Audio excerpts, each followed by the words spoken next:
এই সালমান, জানিস এবার রমজান শুরু হচ্ছে। ভাবছি এবার নিয়মিত নামাজ শুরু করব। বাহ, ভালো কথা। কিন্তু শুধু রমজানের জন্য সারা বছর তো তোকে নামাজে দেখা যায় না। আরে ভাই, রমজানে একটু ভালো কাজ করলে ক্ষতি কি?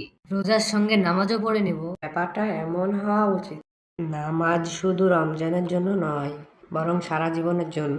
আল্লাহ কি শুধু রমজানে আমাদের ইবাদত চান? দেখ সালমান, রমজান আসলে সবার মধ্যে একটা ধর্মীয় ভাবনা চলে আসে।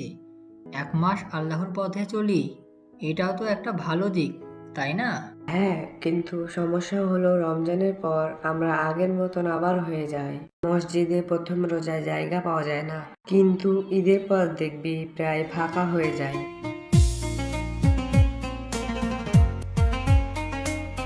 তোমাদের কথা শুনছিলাম, ভালোই আলোচনা করছো।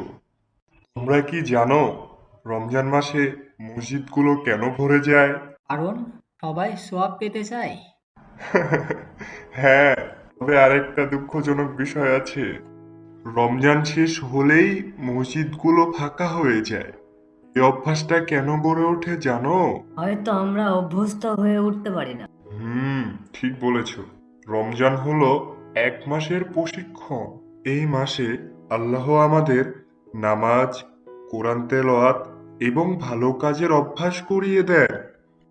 কিন্তু আমরা যদি আবার সব ছেড়ে দেই, তাহলে রমজানের প্রশিক্ষণের কি লাভ? তাহলে কি করা উচিত চাচা? আমাদের চিন্তাধারা বদলাতে হবে।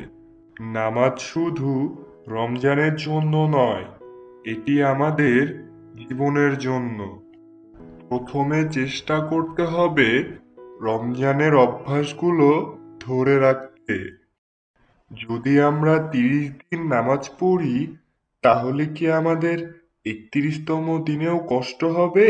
তাই তো চাচা, ছোটবেলায় তো মা বলতেন 21 দিন যদি কিছু অভ্যাস করি তাহলে সেটা স্থায়ী হয়ে যায়। হুম, একদম ঠিক। শুধু একটা কাজ করো, রমজানের পরেও ধৈর্য ধরে নামাজ পড়া চালিয়ে যাও। প্রথম এক মাস একটু কষ্ট হবে, তারপর দেখবে এটি তোমার জীবনের একটি অংশ হয়ে দাঁড়িয়েছে। ইনশাল্লাহ চাচা, এবার আমরা চেষ্টা করব। তারাবির নামাজ শুরু হয়ে গিয়েছে। পুরো মসজিদ মুসল্লিতে ভরে গিয়েছে। নামাজ শেষ করে রাশেদ, তানভীর ও সালমান একসাথে বের হয়। তারা বাসায় যেয়ে রাতের খাবার খাবে। হঠাৎ